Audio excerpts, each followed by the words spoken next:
কল্পনা করুন হিমাঙ্কের 30 ডিগ্রি নিচে আপনি একটি তাঁবুতে ঘুমোচ্ছেন। হঠাৎ এমন কিছু দেখলেন যার জন্য আপনি জুতো পরবার সময়টুকু পেলেন না।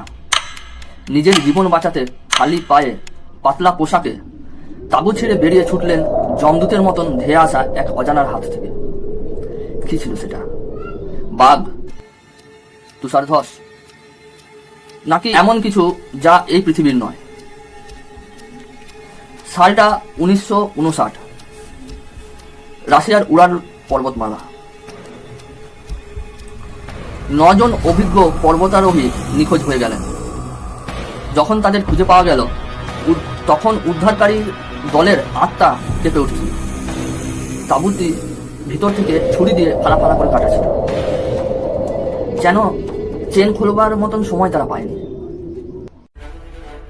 মৃতদেহগুলো ছড়িয়ে ছিটিয়ে ছিল মাইলের পর মাইল দূরে। কারো মাথার খুলি চূর্ণ বিচূর্ণ, কারো বা বুকের হাড় ভেঙে গুড়িয়ে গেছে। কিন্তু সব থেকে অবাক করা বিষয় যেটা, সেটা হলো বাইরে থেকে কারুর কোনো আঘাতের চিহ্ন পর্যন্ত ছিল না শরীরে। কারুর বুকের হাড় এমনভাবে চূর্ণ বিচূর্ণ হয়েছিল যেন মনে হচ্ছিল কোনো প্রচণ্ড ওজনের দানব তাদের উপর ঝাঁপিয়ে পড়েছে। এবার সব থেকে আশ্চর্যের বিষয় হচ্ছে এটা যে এত বুকের পাঁজর ভেঙে গেছে, মাথার খুলি চূর্ণ বিচূর্ণ হয়ে গেছে, কিন্তু বাইরে থেকে কোনো আঘাতের চিহ্ন নেই, যেটা সেই সময় বিজ্ঞানীদের প্রচণ্ড অবাক করেছিল। এবং আরো অবাক করা বিষয় হলো দলের অন্যতম সদস্য লুদমিলার জিভ এবং চোখের মণি গায়েব ছিল। জিভ এবং চোখের মণি গায়েব ছিল, এবং সেই জিভ আর চোখের মণিগুলো এমনভাবে নেওয়া হয়েছে, শরীর থেকে বিচ্ছিন্ন করা হয়েছে যে সেই মুখের মধ্যে কোথাও কোনো কাটাকুটির চিহ্ন পর্যন্ত ছিল না, কোনো রক্তের দাগ নেই। তাদের পোশাকগুলো, সেই মৃতদেহের যে পোশাকগুলো ছিল, সেই পোশাকের ওপরে খুব উচ্চ মাত্রায় তেজস্ক্রিয়তা উপস্থিতি পাওয়া গিয়েছিল, যেটা তুষার ধসের কারণে যদি ঘটনাটা ঘটে থাকতো তাহলে এটা হতো না, এটা সম্ভব ছিল না। সেখানকার স্থানীয় আদিবাসী মানসি সম্প্রদায়ের লোকেরা সেই রাতে এক অদ্ভুত দৃশ্য দেখেছিলেন, যেটা তারা পরে দাবি করেছিলেন। সেই তাদের দাবি অনুযায়ী পাহাড়ি আকাশে কালো বুক চিরে সেই সময় ভেসে বেড়াচ্ছিল রহস্যময় কমলা রঙের উড়ন্ত চাকতি, যেন কোনো ভিন গ্রহের যান নজর রাখছিল সেই নজনের উপরে। আরো অবাক করা ঘটনা সেটা হলো শেষকৃত্যর সময় যখন ওই নজনার পরিবার পরিজনরা তাদের বডিগুলো নিয়ে শেষকৃত্য করতে গেলেন, সেই সময়ে তারা যে বর্ণনা দিয়েছে, তাদের বর্ণনা অনুসারে সে বডিগুলো, সাধারণত মানুষ মারা গেলে বডি ফ্যাকাশে হয়ে যায়, সাদা টাইপের হয়ে যায়, কিন্তু সেই বডিগুলো ছিল হালকা কমলা আর তামাতে কালারের একটা মিশ্রণ, এইরকম কালারের হয়ে গেছিল সেই বডিগুলো। সোভিয়েত সরকার তড়িঘড়ি করে এই ফাইলটি ধামাচাপা দেওয়ার অনেক চেষ্টা করেছিলেন, এই বলে যে এটি ছিল একটি অজানা প্রাকৃতিক ঘটনা। সবশেষে কিছু প্রশ্ন রয়ে যায়।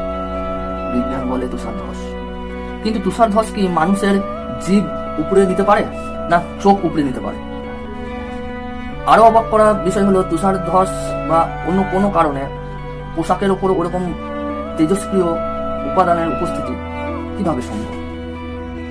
প্রশ্নগুলো রয়ে গেছে, যার উত্তর আজও পাওয়া যায়নি। আচ্ছা, সেই রাতে যদি আপনি ওই তাঁবুতে থাকতেন এবং দেখতেন অন্ধকার রাতের মধ্যে কোনো একটা কমলা রঙের আলো বিচ্ছুরণ করছে, এরকম একটা গোলক আপনার দিকে ধেয়ে আসছে, তো আপনি কি করতেন? ওই বাকি 9 জনের মতন আপনিও কি সব ছেড়ে দিয়ে, সব হাল ছেড়ে দিয়ে দৌড়ে কোনো রকমে জীবন বাঁচাবার চেষ্টা করতেন, না লুকোবার চেষ্টা করতেন তাদের থেকে?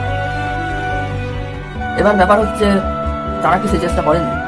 নিশ্চয় করেছে, কিন্তু পারে। এই রহস্যটা আজও রহস্য রয়ে গেছে।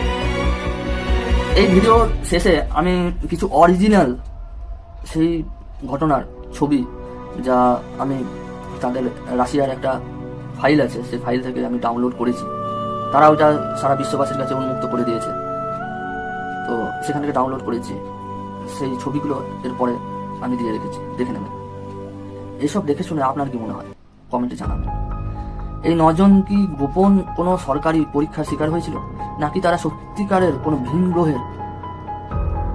ভিনগ্রহীদের কবলে পড়েছিল? আপনার মতামত কমেন্টে জানান।